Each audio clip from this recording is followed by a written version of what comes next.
Hello, bienvenue sur The Lighthouse. Je vous souhaite mes meilleurs vœux pour cette nouvelle année, de santé avant tout, et on espère vraiment que l'année 2021 sera meilleure que celle qui vient de passer. Pour tous celles et ceux qui me connaissent, welcome back. Et pour tous celles et ceux qui me découvrent aujourd'hui, je suis Doria. Ça fait un an que je me suis lancée dans l'entrepreneuriat en fondant le podcast de Lighthouse. Le but, c'était vraiment d'inspirer en interviewant des hommes, des femmes de tout milieu, de divers horizons qui entreprennent, qui ont entrepris des projets pour vous donner aussi l'envie, à votre tour, de vous lancer et pourquoi pas de révéler l'entrepreneur qui brille en vous. Dans l'épisode du jour, j'ai... Doria, en fait aujourd'hui c'est moi qui fais une interview. Oui. Ah bon? Ah oui, aujourd'hui j'avais envie que tu passes de l'autre côté du micro et que tu nous présentes The Lighthouse, ton activité, ce que tu as envie de faire aujourd'hui. Donc aujourd'hui, moi, Astrid Louise, fondatrice de Business de Meuf, j'interview Doria. Donc restez connectés, la suite arrive tout de suite.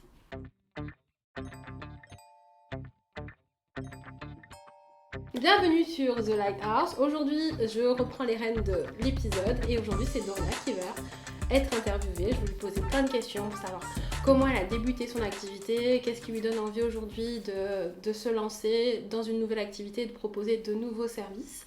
Donc ça fait un moment que Doria nous parle de choses qu'elle a envie de mettre en place, notamment pour la communauté et notamment de nouveaux services qu'elle souhaite lancer. Donc, est-ce que tu peux nous dire maintenant, aujourd'hui, ce que tu es en train de mettre en place pour The Lighthouse et pour 2021? Oui, alors pour faire quand même un petit flashback, il y a un an, quand j'ai lancé le podcast, le but c'était vraiment ça, de partir en fait à la rencontre de femmes, d'hommes qui entreprennent. J'ai toujours eu envie d'entreprendre un jour. Je savais pas que je l'aurais fait à ce moment-là et j'avais envie de partir à la rencontre. En fait, je cherchais ce côté partage, relations humaines, enfin voilà, j'aimais beaucoup ces interactions-là et c'est dans ce but-là que j'ai lancé le podcast et je me suis dit entrepreneuriat, relations humaines, pourquoi pas. Je trouvais que le format podcast se prêtait bien et dans un premier temps, c'était vraiment interviewer les parcours pour qu'ils parlent de la réalité, de leur réalité entrepreneuriale, pas tout de suite, toujours de dépeindre le côté positif de l'entrepreneuriat, mais vraiment parler de la réalité, des difficultés, des échecs, des problèmes d'argent, enfin tout ça. La vraie vie. La vraie vie en fait. Et finalement, ça s'est extrêmement bien passé. Moi aussi, à mon tour, j'ai pu me développer, j'ai pu aussi apprendre à me connaître, savoir ce que j'aime, développer vraiment de vraies relations, développer mon réseau aussi. Et ça a juste confirmé mon envie que l'entrepreneuriat, c'était ce qui me plaisait, ce qui me correspondait le mieux et je me suis aussi rendu compte que j'aimais ce côté partage, conseil, partage d'expérience et je me suis dit mais Doria en fait il y a plein de personnes qui ont besoin d'être accompagnées, il y a plein de personnes qui manquent d'informations, qui manquent forcément de ressources et je pense que par ton expérience déjà tu peux déjà leur apporter certaines choses. Et puis, il faut dire aussi que j'ai un master en marketing, négociation et développement de produits et services, donc la stratégie de marque de façon globale. C'est quelque chose que j'aime faire et que je maîtrise aussi. Donc, ça a été, on va dire, un concours de plein de circonstances, une réunion, en fait, de toutes mes compétences, de mes savoir-faire, pour pouvoir, en 2021, vraiment orienter toute mon offre et des services autour de l'accompagnement de porteurs de projets et d'entrepreneurs. Mais vraiment dans la phase initiale de leur projet. Donc tout ce qui est lancement, recherche d'idées, développement stratégique, promouvoir aussi à travers des médias hyper innovants comme le podcast aussi. Enfin voilà, c'est tout un panel de services qu'on est en train de mettre en place aujourd'hui et que je souhaite vraiment développer pour 2021. D'accord. Donc l'idée, c'était vraiment à partir de ta connaissance, de la connaissance que tu as pu faire de toi, proposer des produits et services que peut-être que toi tu avais eu peut-être envie d'avoir et que tu n'as pas forcément retrouvé, parce que je sais que c'est assez compliqué de trouver toutes les informations nécessaires au bon moment et parfois on ne se rend pas forcément compte de ce qu'on a besoin. Oui, c'est un peu ça. Si tu veux, déjà à la base, je devais aussi confirmer cette offre, ces nouveaux services et cette nouvelle entreprise avec une formation très spécifique, ce qu'on appelle la formation de neurotraîneur. C'est les mêmes fondamentaux que le coaching avec une approche autour des neurosciences. Alors c'était une formation de 8 mois que je devais commencer, qui n'a jamais eu lieu à cause du Covid et des conditions sanitaires. Ça a été un petit peu compliqué, mais je me suis dit c'est pas grave, j'ai quand même une expérience, j'ai quand même un diplôme et je vais le lancer. Donc ça c'est juste en pause, en attendant que les choses se débloquent, je vais quand même la faire pour vraiment appuyer l'expertise.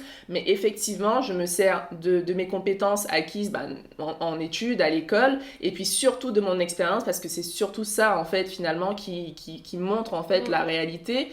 Et je me suis rendu compte que on parle d'entrepreneuriat, il existe beaucoup de choses, hein, on va pas se mentir, il y a des incubateurs aujourd'hui, il y a énormément d'infrastructures qui accompagnent les entrepreneurs, mais en réalité, pour être passé par là, j'ai déjà appelé des organismes. En réalité, il n'y a pas ce côté personnalisé. Il y a vraiment le côté très standard. Tu veux lancer une entreprise, tu veux être entrepreneur, ok. Business plan, idée, promotion, stratégie, pitch. Enfin voilà, c'est très très normé, mais en réalité, ça s'adapte rarement à ta réalité à toi, au fait que tu sois peut-être étudiante, au fait que tu sois peut-être maman, mère de famille, que tu sois salarié aussi. Tu vois, et c'est un peu ce côté personnalisé que je recherche, de l'accompagnement en fonction de ton histoire, en fonction de ta propre réalité, de ton vécu. Par exemple, un entrepreneur qui est 100% qui est 100% consacré à son projet aura tout le temps en fait de consacrer des heures à chercher des investisseurs, à monter en fait tout simplement son projet, contrairement à un salarié qui en 39-35 heures,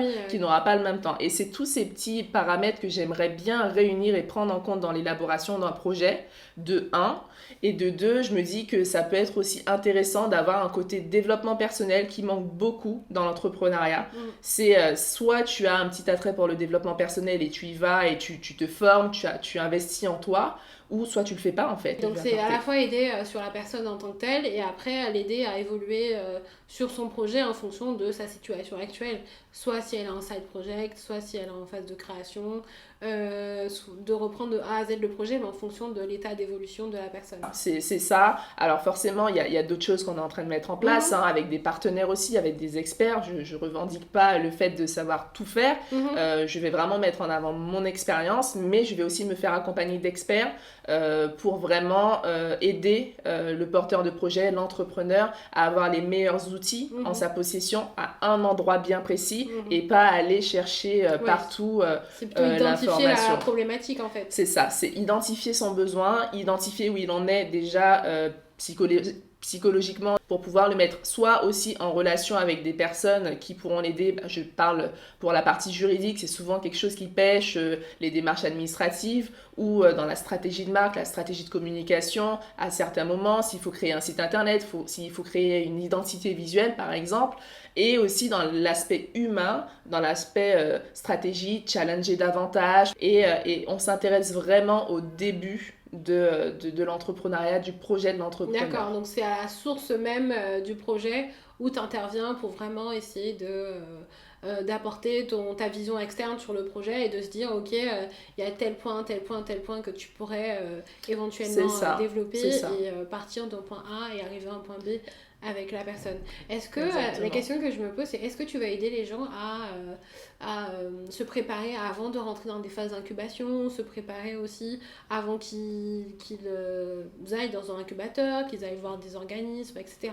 C'est plutôt penser le projet, enfin c'est vraiment accompagner le porteur de projet finalement. Exactement, c'est vraiment toutes ces phases-là qui sont hyper importantes et qui consistent justement à accompagner ce porteur de projet à se développer. Donc si ça nécessite qu'il se fasse incuber, c'est aussi préparer aussi cette phase d'incubation, préparer tout ce qui est dossier, mais se préparer aussi à pitcher, vraiment peaufiner le business plan, le business model pour qu'il soit prêt à être incubé. D'accord, ok. Donc c'est vraiment une phase préparatoire avant de se lancer dans tout le cheminement et avant d'aller voir tous les organismes. Pour les porteurs de projets, oui. Oui. C'est vraiment la cible que j'ai identifiée, en tout cas avec laquelle je me sens vraiment à l'aise de démarrer, mais aussi pour les entrepreneurs qui ont déjà démarré. C'est-à-dire que j'ai aussi cette possibilité-là et cette compétence d'accompagner des personnes qui ont déjà 1 an ou même 6 mois d'entrepreneuriat, qui ont lancé leur entreprise, mais justement qui pêchent à la partie développement, essayer de passer à un cap supérieur ou gagner un peu plus en visibilité, parce qu'on se rend compte souvent que beaucoup de personnes se lancent, ça se passe super bien, mais ils ont du mal peut-être à attirer l'attention, à gagner un petit peu de clients et à gagner en visibilité tout simplement, parce que peut-être que la stratégie de communication est peut-être pas forcément bien établie, la stratégie marketing est aussi à revoir ou à rechallenger, c'est là aussi que j'interviendrai. D'accord, ok, donc c'est vraiment réfléchir avec le porteur de projet à comment il peut mettre en place son projet Enfin, oui. Et après, l'entrepreneur, c'est vraiment identifier ses points de douleur. Exactement. Et vraiment voir où tu peux l'aider à passer le cap, à gagner en crédibilité, etc. sur certains points. D'accord, donc c'est vraiment sur deux aspects que tu essaies de développer des choses pour les personnes que tu vas accompagner. C'est ça. Qu'est-ce que dans ton passé t'a aidé à te dire que tu pouvais accompagner ces personnes-là? Est-ce que toi, tu as senti des points de douleur, mais qu'est-ce qui, dans ton passé, dans les expériences passées, va te permettre de vraiment performer sur ces niveaux-là? Ouais, c'est vraiment une bonne question et ça ramène justement à mon parcours et aussi surtout plus récemment à mon dernier boulot. J'ai été responsable du développement commercial d'une société de cosmétiques très exactement. Très particulière parce que le point de distribution des produits cosmétiques de cette marque, c'était vraiment la vente à domicile. Et c'est un secteur très particulier qui est très proche de l'humain. Et c'est là où je me suis un peu révélée, on va dire, et ça a juste confirmé le fait que j'aimais beaucoup accompagner les gens, j'aimais beaucoup les challenger et être sur la formation, le conseil, parce que le but c'était ça. J'ai fait pas mal de formations, j'ai fait pas mal de séminaires, j'ai fait vraiment pas mal de développement d'équipe, d'accompagnement d'équipe, justement au développement de leur marque, de leur entreprise, on va dire, de leur petit business. Et ça a juste confirmé que j'étais totalement épanouie dans ce que je faisais. Et je pense que j'étais plutôt aussi à l'aise et que les résultats étaient plutôt positifs en tout cas. Et donc déjà, ça a été pour moi le déclic de me dire, en fait, c'est ce que j'aime faire et c'est ce que j'ai envie de continuer. L'accompagnement, la formation, challenger et tout le reste. Voilà le premier point de départ qui a juste dit, c'est ce que je veux faire. Ensuite, il y a mon expérience. Il y a mon expérience d'entrepreneur qui a fait que lorsque je me suis lancée, je suis aussi passée devant la réalité. Je me suis aussi confrontée, j'ai aussi fait face à des murs, à des portes, à des personnes qui voilà, enfin des difficultés aussi. Ça n'a pas été facile tous les jours. Il y a eu des choses à surmonter. Ça l'est toujours pas tous les jours, mais en tout cas je pense que ça, mon envie, ma passion réunie à la réalité, mon expérience, sans oublier le fait que j'ai quand même mon master dans la stratégie de marque qui fait que j'ai quand même certains outils et certains acquis qui sont quand même bien ancrés, qui vont m'aider en fait à pouvoir accompagner tous ces porteurs de projets. D'accord. Donc c'est vraiment une approche vraiment basée sur la personne et la permettre d'évoluer au fur et à mesure avec tes expériences passées qui finalement t'ont permis de challenger, de coacher et d'accompagner les gens dans leur progression. Ok. Et à long terme, comment tu vois The Lighthouse? Est-ce que tu as envie de proposer d'autres offres en termes de visibilité, etc.? C'est sûr que là on est qu'au début, ça fait qu'1 an que je me suis lancée. Aujourd'hui c'est un nouveau challenge de développer ces offres. À long terme, j'aimerais bien pouvoir grandir, pouvoir proposer des offres beaucoup plus élargies, pour pouvoir accompagner des entrepreneurs de l'idée jusqu'à, je vais dire, je sais pas moi, s'il faut qu'elle rentre en bourse, j'exagère, mais qu'elle lève des fonds. Trouver la prochaine licorne, c'est ça. Mais voilà, c'est vraiment l'idée. Enfin, s'il faut vraiment avoir une vision, ce serait celle-là. Pouvoir vraiment avoir des personnes avec lesquelles je travaille. Enfin, voilà, c'est vraiment un panel assez élargi. Pour l'instant, je pense que je vais axer mes offres sur des domaines très spécifiques. Donc, on parle vraiment à l'état initial, mais comme je disais, pourquoi pas pouvoir proposer des offres complètement 360 degrés et puis adaptées aussi aux besoins, surtout. Et une offre aussi d'image, si je comprends bien, c'est ça. Avec la possibilité...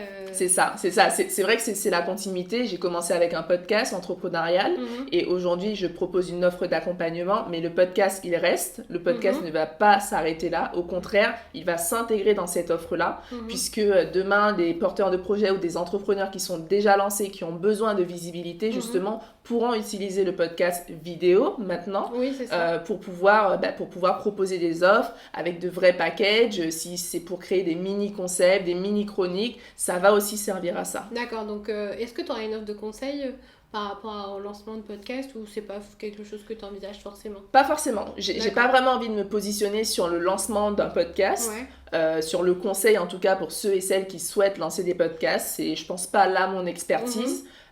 Mais en tout cas, je serai quand même en mesure d'expliquer pour l'avoir fait. Si quelqu'un souhaite lancer un podcast, voilà, j'en ai un, je sais très bien ce qu'il faut faire pour ça, mais l'expertise ne sera pas là. D'accord, ok. Donc tu pourras toujours l'intégrer dans une stratégie de communication. Totalement. Donc voilà, ça va faire partie du pilotage du Exactement. projet. Du coup, là, tu m'as dit que tu avais lancé ta société, tu as lancé ton podcast, tu as lancé ta société, tu es en pleine évolution, tu es en train de lancer de nouveaux produits-services. Est-ce que quel autre challenge tu t'es lancé cette année par rapport à ça et qu'est-ce que tu as envie de partager avec c'est vrai nous? que quand j'y pense, maintenant que tu dis ça, ça fait vraiment. J'ai quand même fait pas mal de choses On et se c'est rend vrai pas que. compte, hein. Non, mais. On se rend pas compte soi-même, mais Avec le feedback, ouais. c'est vrai que voilà, j'ai effectivement lancé cette société-là fin septembre. Le but, c'est vraiment de la développer en 2021. Mais pour ça, je ne serai pas seule. Parce qu'on va pas se mentir, ça prend du temps. Et puis, tout seul, on a tendance à se dire que c'est une montagne. Et maintenant, j'ai une apprentie avec moi à mes côtés qui s'appelle Nina, qui a rejoint l'aventure début décembre. Donc Nina est en alternance, c'est une apprentie qui est en 3e année d'école de commerce et qui va m'accompagner sur toute la part, enfin de manière générale, elle sera vraiment assistante chef de projet, donc elle m'accompagnera sur toutes les étapes, mais le but aussi c'est qu'elle puisse aussi reprendre toute la partie digitale, surtout la communication sur les réseaux sociaux. Alors on sait quand même que c'est quelque chose qui prend du temps, créer du contenu sur les réseaux sociaux, du coup c'est quelque chose sur lequel elle va m'accompagner, gérer toutes les publications. Alors je vais garder bien sûr l'interaction avec la communauté, mais c'est vrai que ça va beaucoup m'aider, mais elle ne va pas intervenir que là puisqu'elle va aussi gérer tous les aspects recherche de financement, de partenariat, de sponsors, la création et l'organisation d'événements. Enfin voilà, c'est tout un panel de tâches qui lui seront confiées, mais qui vont vraiment m'aider à me consacrer vraiment sur le développement des offres et d'accompagner tout simplement les porteurs de projets et les entrepreneurs en fait. Donc voilà. Ouais, d'accord, ok. Donc c'est vraiment félicitations parce que déjà tu as fait un bon parcours, tu as bien évolué, tu as pris les choses en main à bras le corps. Et on voit aujourd'hui que tu as bien évolué, que les choses ont pris en ampleur, que ça a évolué en un an. Voilà, c'est vrai, en un an, on voit que tout le chemin que tu as parcouru, donc c'est très bien.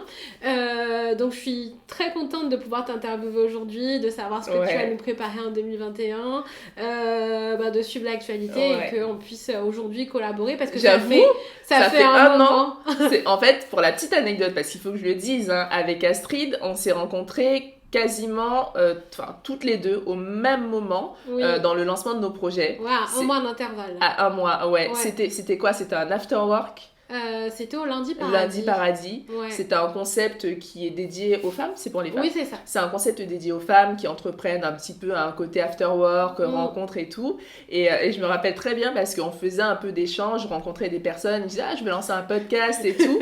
Et il y a quelqu'un qui m'a dit mais tu vas lancer un podcast, mais il y a une autre fille dans la salle là qui va aussi lancer un podcast et tu en es où et tout. J'ai dit je crois que j'ai lancé le premier épisode ou je sais pas, soit il allait sortir ou soit il était déjà sorti. Elle me dit non mais elle aussi en fait, c'est sur quoi l'entrepreneuriat? J'ai dit non mais elle aussi, il faudrait que tu la rencontres. Et en fait je crois qu'on a croisé 2-3 personnes comme ça qui nous ont dit la même chose. Et on s'est dit non mais il faut qu'on se rencontre et voilà, ça a commencé comme ça. Ouais c'est ça, et puis ça fait 1 an qu'on devait faire un épisode ou un podcast ensemble, etc. Donc c'est vraiment l'occasion qu'on a eu pour le faire. Et je vais te poser une dernière question et après on va s'arrêter là, malheureusement. Après n'hésitez pas à nous dire si vous voulez voir d'autres épisodes, si vous avez des questions supplémentaires pour Doria sur ce qu'elle a envie de mettre en place. L'idée c'est de me dire si demain, si tu devais donner un conseil à quelqu'un qui souhaite entreprendre, qu'est-ce que tu lui dirais?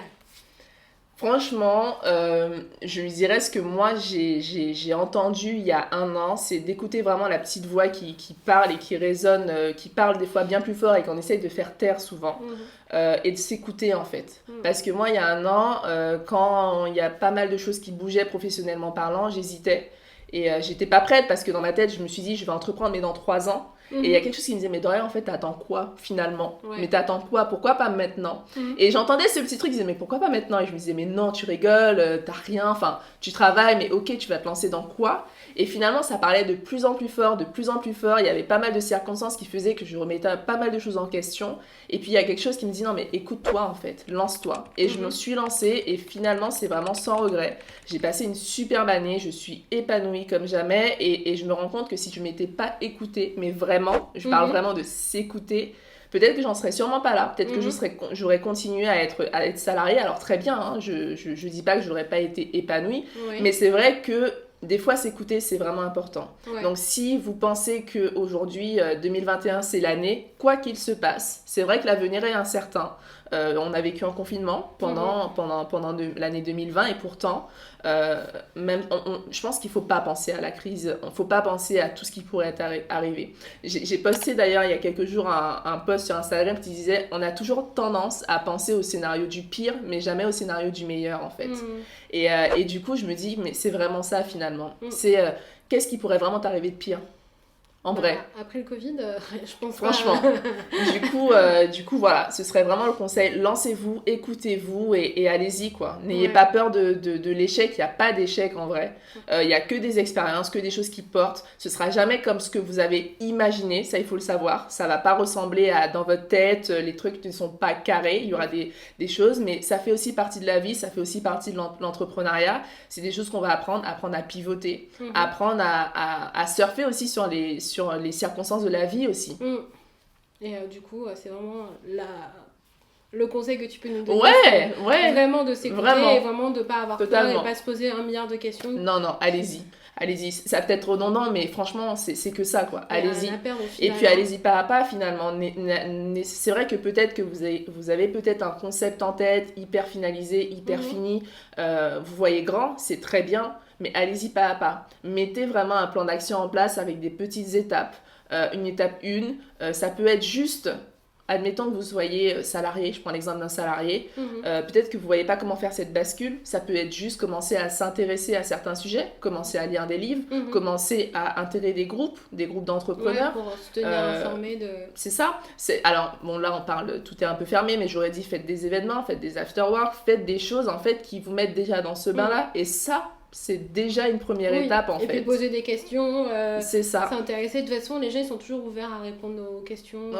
Les personnes elles ne sont pas fermées. Surtout dans l'entrepreneuriat, on sait ce que c'est. Donc forcément, entre nous, en général, on n'hésite pas à se poser des questions, à s'interroger entre nous pour pouvoir avancer. Bon, mais je pense qu'on est arrivé à la fin. Merci. Je passe un bon moment, merci.